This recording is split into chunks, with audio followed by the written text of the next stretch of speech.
మీరు నచ్చిన మెచ్చిన డ్రెస్ మీ ముంగిటకే వెంటనే ఆన్లైన్ లో కొలతలిచ్చేయండి. అదెలాగో తెలుసుకోవాలని ఉందా? పూర్తి వివరాలకు చదవండి సాక్షి దినపత్రిక. ప్రకాశం బ్యారేజ్ కు వచ్చిన బోట్లో టీడీపీ నేతలవేనని తేలింది. బోట్లో యజమాని ఉషాద్రి టీడీపీ కార్యకర్తేనని నిర్ధారించారు.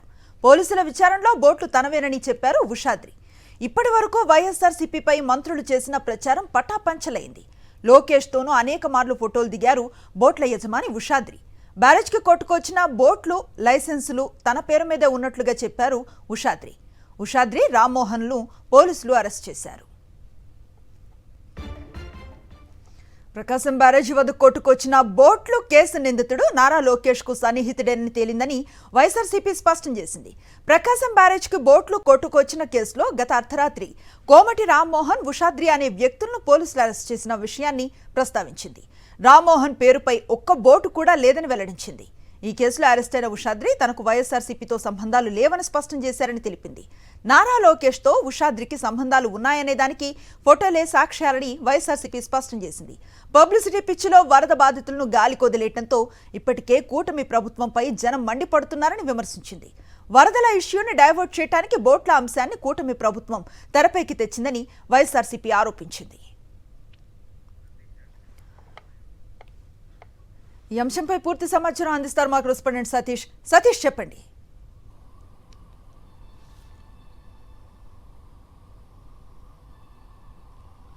అనుశ్రీ, వరదల నేపథ్యంలో ప్రకాశం బ్యారేజీకి కొట్టుకొచ్చినటువంటి బోట్ల అంశం పైన రాజకీయ రంగు పులిమినటువంటి అధికార పార్టీకి గట్టి షాకే తగిలిందని చెప్పొచ్చు. తెలుగుదేశం పార్టీకి సంబంధించినటువంటి కార్యకర్తవే ఆ బోట్లన్న అంశం ఆధారాలతో సహా వైఎస్ఆర్ కాంగ్రెస్ పార్టీ బట్టబయలు చేసింది. ఈ కేసుకు సంబంధించి వాస్తవానికి వరద సమయంలో అనేక బోట్లు ప్రభుత్వం ఇచ్చినటువంటి అధికారిక సమాచారం మేరకే సుమారుగా 400 వరకు కూడా బోట్లు దెబ్బతిన్నటువంటి పరిస్థితి. అయితే ప్రకాశం బ్యారేజీకి బోట్లు కొట్టుకు రావడం, గేట్ల దగ్గర అడ్డుపడినటువంటి పరిస్థితి 67, 68, 69 గేట్ల దగ్గర. ఈ బోట్లు వైఎస్ఆర్ కాంగ్రెస్ పార్టీ పంపింది, దీని వెనక ఆ కుట్రకోణం ఉందంటూ ఆ ఇరిగేషన్ శాఖతో ప్రత్యేకంగా రాష్ట్ర ప్రభుత్వమే ఒక ఫిర్యాదు చేయించింది. దానిపైన విచారణ కోసం వైఎస్ఆర్ కాంగ్రెస్ పార్టీ నేతల పేర్లను ఎల్లో మీడియాలో విస్తృతంగా రకరకాల పేర్లు ప్రచారం చేయించింది. అయితే నిన్న అర్ధరాత్రి ఇద్దరిని ఈ కేసులో అరెస్ట్ చేశారు. ఒకటి ఉషాద్రి, 2 రామ్మోహన్, కోమటి రామ్మోహన్. ఉషాద్రికి సంబంధించి ఇప్పుడు ఆధారాలన్నింటినీ కూడా వైఎస్ఆర్ కాంగ్రెస్ పార్టీ ఎక్స్ ద్వారా బయటపెట్టింది.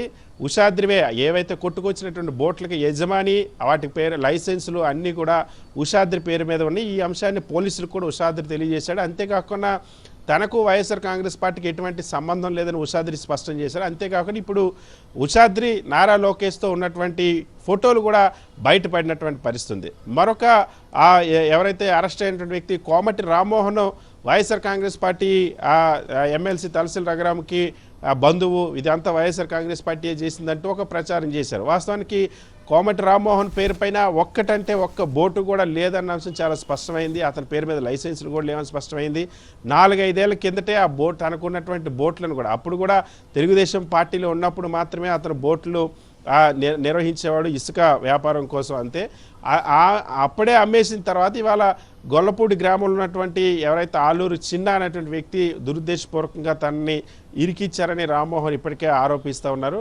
సో దాంతోపాటుగా రామ్మోహన్ తలసిల రఘురామ్కి మాత్రమే బంధువు కాదు, ఎవరైతే తెలుగుదేశం పార్టీ ఎన్ఆర్ఐ విభాగానికి అధ్యక్షుడిగా ఉన్నటువంటి కోమటి జయరామ్కి ఆ సొంత కుటుంబ సభ్యుడిగా రామ్మోహన్ ఉన్నారు. తెలుగుదేశం పార్టీకి, చంద్రబాబుకి, నారా లోకేష్కి కోమటి జయరాం కూడా అత్యంత సన్నిహితులు. అదేవిధంగా ఆ బొమ్మసాని సుబ్బారావుకు కూడా ఆ బంధువు రామ్మోహన్. సో తెలుగుదేశం పార్టీ నాయకులతోనే వీళ్ళ సంబంధాలు ఉన్నాయి. అదేవిధంగా ఉషాద్రికి సంబంధించి ఎవరైతే అసలైన రామ్మోహన్ పేరు మీద అసలు బోట్లే లేవు, అటువంటి వ్యక్తిని అరెస్ట్ చేసి వైఎస్ఆర్ కాంగ్రెస్ పార్టీ పైన తప్పుడు ప్రచారం చేశారు. కానీ వాస్తవానికి ఎవరైతే బోటు యజమాని ఉన్నాయో కొట్టుకొచ్చినటువంటి బోట్లో ఉషాద్రి తెలుగుదేశం పార్టీ కార్యకర్త, తెలుగుదేశం పార్టీకి సానుభూతి పడు తప్ప వైఎస్ఆర్ కాంగ్రెస్ పార్టీకి ఎటువంటి సంబంధం లేదన్న అంశాన్ని పోలీసులు విచారణలో కూడా చెప్పినప్పటికీ కూడా దాన్ని కప్పిపుచ్చి దీన్ని వైఎస్ఆర్ కాంగ్రెస్ పార్టీ పైన రుద్దేటువంటి ప్రయత్నం. అంతేకాకుండా ఈ బోట్లలో కూడా ఈ ప్రైవేట్ బోట్లతో పాటు టూరిజం బోట్లు కూడా కొట్టుకొచ్చే, చిన్న పడవలు కూడా టూరిజంకి సంబంధించినవి కొట్టుకొచ్చే, వాటికి సంబంధించిన వాటిని కూడా తొలగించారు. మరి ప్రభుత్వం పైన నిజంగానే కుట్ర చేస్తే టూరిజం బోట్లు కూడా కొట్టుకొచ్చినప్పుడు టూరిజం శాఖనే కుట్ర చేసిందా అన్న ఒక ప్రశ్న కూడా ఉత్పన్నమవుతుంది. సో బోటు రాజకీయం ఏదైతే చేయాలనుకుంటే అది బోల్తా పడింది.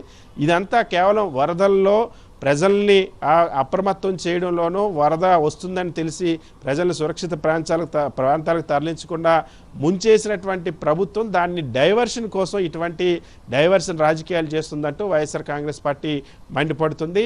ఈ మేరకు లోకేష్తో బోటు యజమాని ఉషాద్రి ఉన్నటువంటి ఫోటోలను ఆధారాలతో సహా వైఎస్ఆర్ కాంగ్రెస్ పార్టీ తన ఎక్స్ ద్వారా బయట పెట్టడం ఇప్పుడు రాజకీయంగా కూడా చర్చనీయాంశమైంది. Anushree. Right, thank you Satish.